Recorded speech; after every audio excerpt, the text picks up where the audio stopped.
शुभ सकाळ. जय जय रामकृष्ण हरी. 365 दिवसांच्या प्रवचन मालिकेतील आजचा दिवस 95. संतांच्या संगतीचा परिणाम. जडीबुटीवाल्यांजवळ एक गोळी असते. ज्याच्या अंगात विष भिनले आहे अशा माणसाच्या जखमेवरती गोळी नुसती ठेवतात. ती सर्व विष शोषून घेते. नंतर तिला धुतली की ती पूर्ववत होते. त्याचप्रमाणे सत्पुरुषांच्या संगतीत आपले पाप शोषून घेतले जाते आणि पुन्हा तो सत्पुरुष स्वतः शुद्धच राहतो. सत्संगती मिळेल, पण ती टिकणे फार कठीण काम आहे. साधारणपणे ज्या विषयाची आपल्याला आवड असते तसलीच संगत आपण बघतो. मीच वाईट म्हणून मी वाईट लोकांची संगत धरतो. विषयात दोष नाही, म्हणजेच नुसते विषय बाधक होत नाहीत. विषयी लोकांची संगत मात्र फार बाधक असते. संगतीने आपल्यावर बरा वाईट परिणाम होतो. विषय मागूनही जो ते देत नाही त्यांच्यापासून परावृत्त करतो तो संत. विषय तृप्तीसाठी जावे आणि निर्विषय होऊन यावे हा संत संगतीचा परिणाम. ज्याची संगत केली असताना भगवानाचे प्रेम प्रकट होते तो संत जाणावा. अशी संगती केव्हा येईल ही तळमळ असावी. विषयाची गोळी फार, पण तो सुटावा असे वाटू लागणे म्हणजे भजन पूजन करणाऱ्यांची संगत धरावी. वाईट विचार मनात आले की नामाची जोड ठेवावी.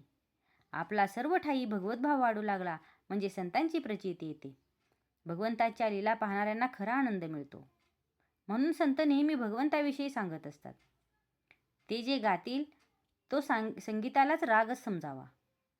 तुकारामबुवा नुसते विठ्ठल विठ्ठल म्हणत, पण त्यांची गोडी आपल्या गाण्यामध्ये देखील नाही. खरोखर संतांना आपल्याविषयी इतकी कळकळ असते, आपल्याला ती कळतही नाही.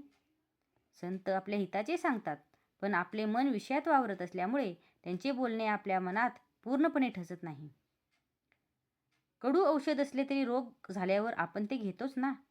पण प्रपंचातल्या व्याधींनी त्रस्त होऊनही आपण संतांच्या हितकारक बोलण्याकडे का दुर्लक्ष करावे.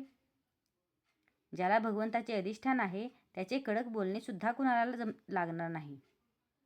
अत्यंत निर्भयता हा संतांचा पहिला गुण आहे.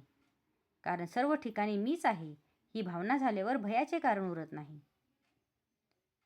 आई पण जसे सगळीकडे सारखे असते त्याप्रमाणे सर्व संत एकाच भाषेत बोलतात. संतांनी मिळवलेले पद मिळवण्याचे साधन आपणही करतो, पण त्यांचे कारण ते करणे निस्संशय असते. तर उलट आपण नेहमी शंकाच व्यक्त करीत असतो. डोळ्यांमध्ये खुपणारा खडा काढण्यासाठी त्यात लोणी घालतात. त्याने न खुपता खडा बाहेर पडतो आणि डोळा थंड राहतो. अगदी त्याचप्रमाणे संतांची वाणी गोड, मऊ, हितकारक असते तसे आपण बोलावे. आपली भूमिका थोडी तयार असल्यास सत्संगतीचा परिणाम होण्यास वेळ लागणार नाही. आजचा हा भाग तुम्हाला कसा वाटला हे कमेंट करून नक्की सांगा. कमेंटमध्ये लिहा. जय जय रामकृष्ण हरी.